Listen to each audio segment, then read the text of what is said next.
Hey everybody, Sifu Keith here, and our latest podcast is how to safeguard your body. Practicing martial arts can lead to a variety of injuries, some of which are more common than others. Here are just some typical injuries that martial artists experience. First series is sprains and strains. These injuries are often a result of twisting or overstretching a muscle or ligament. Common sites include the ankle, knees, and wrist. The second one we'd like to review is contusions or bruises. Impacts during sparring or training can lead to bruises, particularly on the arms, legs, and torso.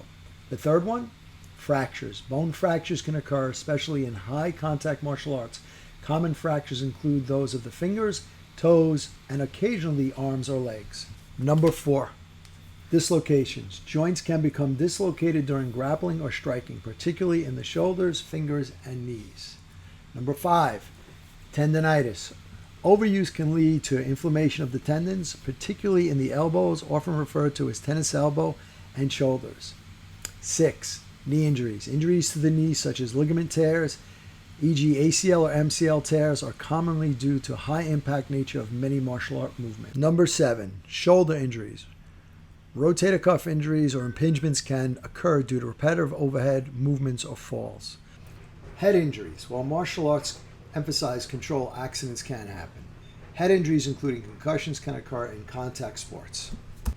Number 9, foot and ankle injuries. These can include sprains, fractures, or tendon injuries, particularly from kicking and or pivoting movements. So everybody, just some prevention tips. To minimize the risk of injury while practicing martial arts, consider the following. Proper warm-ups. Always engage in a thorough warm-up to prepare the body for the activity. You know, guys, so many people, especially as we get older, they tend to disregard the warm-up and jump in. I can't overemphasize how important it is to take your time to warm up. 5 to 10 minutes is not a lot out of your day to really prevent these injuries. Trust me, from somebody who's learned by not warming up and really done some crazy injuries to my body, it's not worth not doing. Technique. Emphasize proper technique to reduce the risk of injury. So my Sifu told me once, many years ago, every time you start your techniques, whatever form training, they should all be done just like Tai Chi, very slow, very soft, making sure the body is properly warmed up, and initiate warming up the body in the range of motion that you would use it. So again, focus on technique when you first warm up, not speed and power. Another aspect I think that should really be strongly considered when you're talking about training with your body and warm up and prevention, strength training. Strength training incorporates strength and conditioning exercises to support the muscles and joints used in martial arts. I believe to train your joints, you should be doing giant sets. So let's just say if you're worried about your shoulders, you should do a chest workout combined. You do a chest movement, a shoulder movement, and a back movement. This way, all those muscles wrap that shoulder joint to make it stronger. Therefore, God forbid you get an injury, let's say like a rotator cuff, by training the joint and training the muscles around it, it'll decrease the chance of an injury, but it'll also help you with your recovery. So moving on, those of you who know me know I'm not a very esoteric person, but the one thing I would say is you got to listen to your body. Pay attention to pain or discomfort. Take breaks when needed. I mean, if it's a dull ache, I'm always for pushing through. But when you feel sharp pain and your body's starting to wear out, you're doing yourself no good by pushing through that. It's better to just take a break, come back fresh the next day. For my sparring and competition friends out there, please use protective gear. Wearing protective equipment such as mouth guard, shin guard, and head guard during sparring will really greatly decrease the amount of injuries you'll incur. Now, I am a big proponent of, bone knocking and really developing your body and making it hard.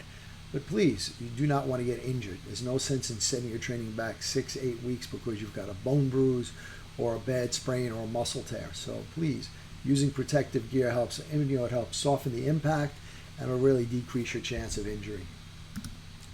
Another big key component that I believe in is rest and recovery. Always allow for adequate recovery time between training sessions to prevent overuse and injury. I have to tell you, in a lot of cases, overtraining is worse than not training at all. It's really important to give yourself, cool downs and breaks, lifting, whatever it is, wanting to let your body at least minimally 1 full day a week to let your body rest up and heal. I also mean, by resting, you don't have to be completely idle. On your recovery days is a great time to do some breath work, some qigong, some meditation, yoga, light stretching, all things that will help and aid in your recovery. And in that aspect is making sure, I will tell you, one of the key components for healing recovery, make sure you're getting a good amount of sleep each night. Sleep is so important to recovery and letting the body heal. So folks, in closing, by being aware of common injuries and taking preventive measures, martial artists can enjoy their practice while minimizing their risk. I hope this little blurb helped. Please feel free to write in and ask me any questions. I can elaborate on all these things. Remember, train smart, train regularly, stay safe, have a great day.